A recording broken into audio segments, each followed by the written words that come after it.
conférence inaugurale du professeur Dominique Boulier.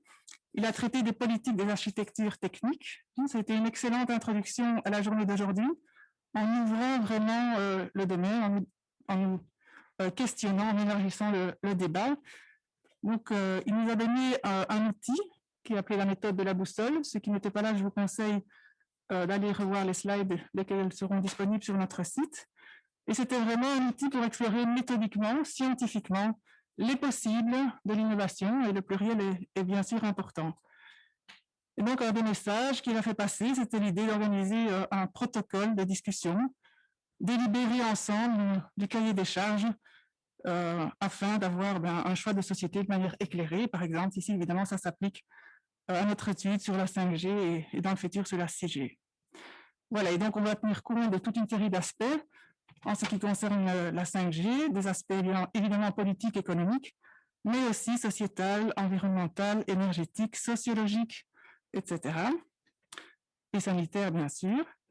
Et donc, c'est ce qu'on va faire aujourd'hui, c'est ce qui va couvrir les thèmes de la journée.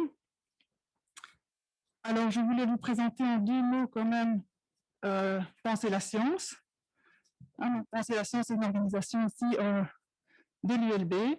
Chaque année, on organise un colloque ou des séminaires sur un thème particulier où on essaye vraiment d'élargir le débat à l'ensemble des sciences et d'avoir un regard objectif sur le sujet. Donc, je vous ai mis ici l'ensemble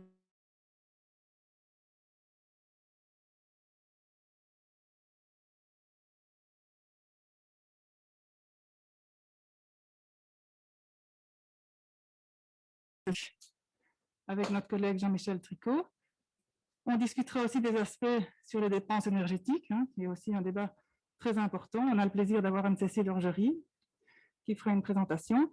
On aura une petite pause café. Et puis, à 11h, on discutera des impacts sur la santé avec notre collègue Jacques van der Straten. L'après-midi, on couvrira les aspects sociologiques, avec de nouveau le professeur Dominique Boulier qui sera là. Les aspects, évidemment, sécuritaires, juridiques, philosophiques, avec Antoine Rouvroy, notre collègue de l'Université de Namur. Et finalement, les aspects socio-économiques, bien sûr, aussi très importants, avec notre collègue Nicolas Van Zeebroek de Solvay. Voilà, et alors après chaque session, le matin et l'après-midi, on organisera un débat afin de vous donner la parole, et on essaiera de discuter ensemble avec les orateurs de la matinée ou les orateurs aussi de l'après-midi. Et en fin de journée, il y aura aussi Emmanuel Duquesne de Agoria et Jérémy Grossman qui nous joindront pour le débat à la fin. Voilà, alors avant de commencer le premier exposé, je voudrais accueillir notre collègue Marie Gilbert, ici à côté de moi, dont vous connaissez tous Marie Gilbert, épidémiologique de l'ULB. Alors, je ne pense pas qu'il va venir nous parler des dernières statistiques du Covid, ni des dernières recherches sur les variantes. Il est ici en tant que représentant des autorités de l'ULB, vice-recteur à la recherche et à l'innovation. Et on a le plaisir de l'avoir pour introduire ce colloque. Merci beaucoup. Alors, bonjour à tous. Donc, effectivement, ici, je suis avec une casquette, je dirais, de représentation de l'institution en tant que vice-recteur à la recherche et à la valorisation. Et au nom de la rectrice, j'ai l'honneur et le grand plaisir de souhaiter la bienvenue à tous les participants et aussi de remercier les organisateurs pour l'organisation de cette journée qui, je trouve, de ces 2 journées avec un programme particulièrement intéressant et pertinent. Alors, peut-être pour réintroduire un petit peu la journée, en fait, je voulais un petit peu prendre certains parallèles dans ma propre pratique de la communication scientifique et qui repose la question de la place du scientifique par rapport à la société, parce qu'on le voit bien au travers de la crise du Covid. En fait, cette question devient centrale. C'est-à-dire que tout d'un coup, un certain nombre de scientifiques se retrouvent comme ça projetés au cœur du débat public. Et ça expose directement ou indirectement en fait tous les défis aussi qui nous attendent par rapport à d'autres questions de nature complexe, comme peuvent être la 5G, comme l'est le changement climatique, comme le sont les OGM, etc. Et ça expose aussi tous les défis. Et moi, il y en a un certain nombre que j'ai rencontrés. Le premier, c'est de comment est-ce qu'on peut rendre compte de la complexité d'une question scientifique alors que le temps d'attention et le temps médiatique ne s'y prêtent pas, et c'est quelque chose éminemment difficile. Et c'est-à-dire comment vulgariser sans simplifier, sans simplisme, qui est un élément très difficile. Comment communiquer autour d'un risque aussi minime soit-il. Comment communiquer aussi sur des chaînes de causalité par rapport à des événements qui sont par nature multifactoriels. Comment aussi faire face à la rumeur, aux théories complotistes qui apparaissent, je dirais, qui trouvent des tas de caisses de résonance dans les moyens de communication dont on dispose aujourd'hui, mais qui s'appuient aussi parfois sur des éléments bien réels, et c'est effectivement ça qui est très difficile à contrer.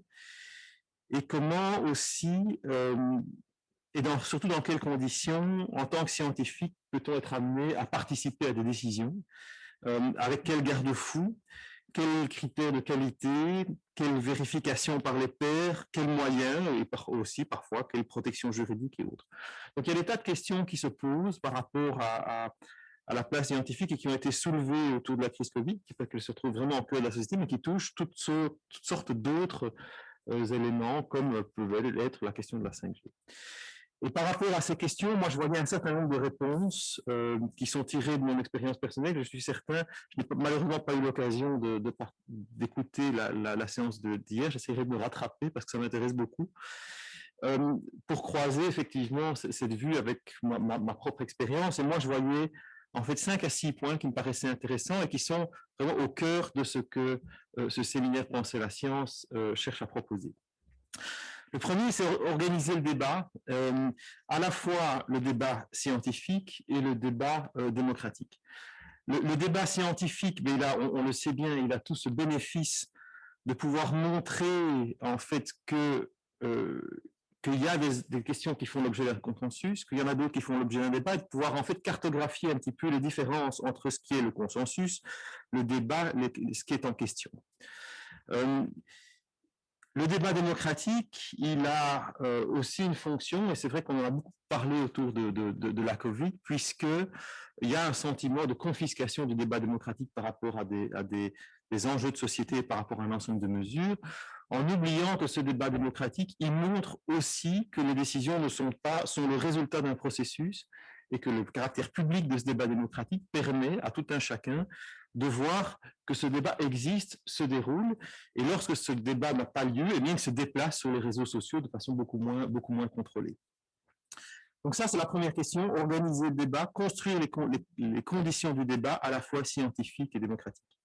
Le deuxième élément, c'est l'ouverture des données, c'est-à-dire permettre à ceux qui s'y intéressent, permettre à ceux qui ont des questionnements de vérifier un certain nombre d'affirmations par eux-mêmes, qui puissent confronter en fait par eux-mêmes, par leur propre expérience, ce qui leur est dit avec un certain nombre de données. Troisièmement, je pense que c'est très important, c'est être très transparent dans la position scientifique sur les conflits d'intérêts, parce que derrière toutes les questions du complotisme se cache toujours une suspicion qu'une prise de décision ne soit pas prise dans l'intérêt général, mais soit prise pour protéger des intérêts particuliers. Derrière ça, on retrouve, c'est une question qui est sous-jacente par rapport aux OGM, qui peut l'être par rapport à la 5G, et qui l'est aussi par rapport à la vaccination.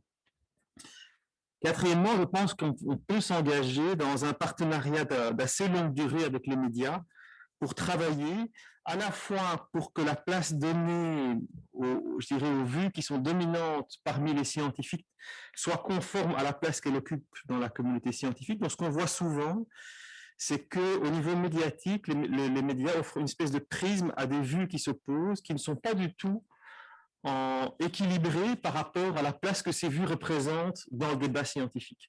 On voit ça par rapport à la question climatique, on voit ça par rapport au Covid. On a des questions qui font l'objet d'un large consensus scientifique, mais dans l'espace médiatique, le poids relatif des différentes vues n'est plus du tout respecté. Et ça, je pense qu'il y a un vrai travail avec les médias à constituer, mais aussi avec les médias de travailler à communiquer non seulement sur les résultats, mais aussi et surtout sur la démarche scientifique, qui est une démarche dans laquelle le doute a toute sa place et qui n'est pas une faiblesse, et au contraire une force. En cinquième lieu, je pense, c'est accepter que le rôle scientifique s'arrête là où celui du politique commence, c'est-à-dire qu'il y a une légitimité démocratique que les premières décisions ont, que nous, scientifiques, n'avons pas, et que notre rôle est d'informer la décision, mais pas nécessairement de la prendre, et qu'il y a vraiment un partenariat dans lequel il y a un respect mutuel qui doit être maintenu pendant l'entièreté du processus. Et puis enfin et surtout, et je pense que ça a été une très très grande limite dans la gestion de la crise Covid, c'est sortir des silos disciplinaires, c'est-à-dire que la question de la Covid a été très très fort traitée, et dans un premier lieu sous l'angle des sciences biomédicales, virologues, épidémiologistes et autres, avec une très très faible contribution, en tout cas dans un premier temps de l'épidémie, de toutes les autres composantes de ce à quoi touchait cette crise.